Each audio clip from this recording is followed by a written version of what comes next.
In this video we'll talk about the extended gallery and how to use it.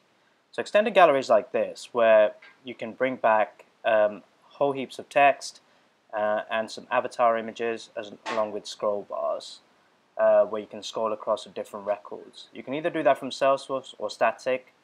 Let me show you how it works. First thing you want to do is go to plus, over to media, and drag it over. And here you can get it from any record. So I'm going to get it from opportunity. I'm going to say bring back where discount percentage equals 5.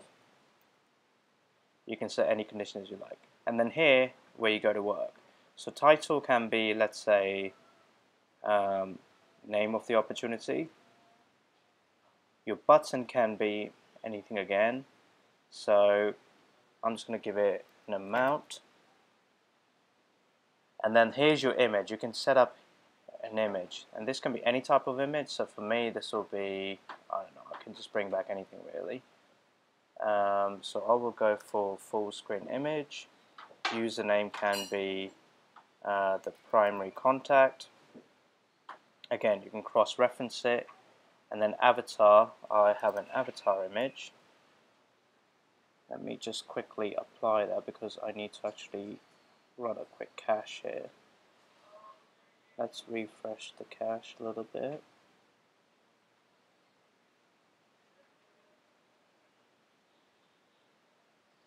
Go over to my Salesforce, refresh metadata. Okay, so back where we were, go back into the settings, Salesforce, edit, conditions are good, go next, and then here I'm going to use the avatar, which is my CEO avatar, like that. Once you've done it, make it a bit bigger, like this. And I'll show you what the published version looks like now.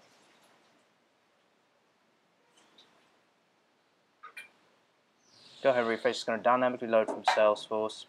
This is one of them. Going to the next one, you can see it's pulled in the data like this.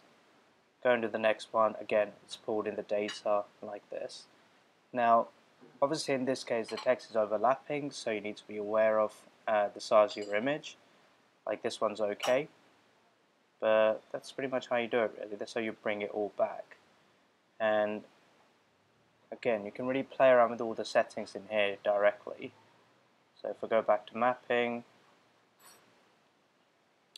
you can use any of these fields.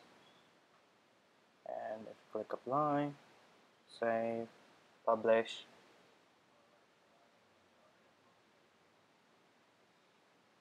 then data will be rendered automatically, just like that. You can even use an image in bottom left. So if we go back into mapping, let's say don't want anything there, so I'll just use like a deleted, and then here I will use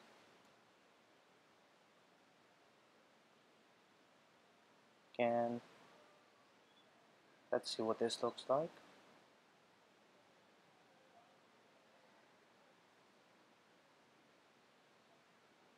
So let's go to the next one. You can see that looks much better now in terms of how the data is pulling through. And you can be really flexible with it. You can pull across many different types of data, including an image in bottom left. Within the actual settings, you can choose interactivity to be either infinite or autoplay, and you can set the milliseconds directly in the autoplay. You can set conditions. You can have them, map to any Salesforce. This is where you can set animation, and this is where you set your metadata. And that's how you do it.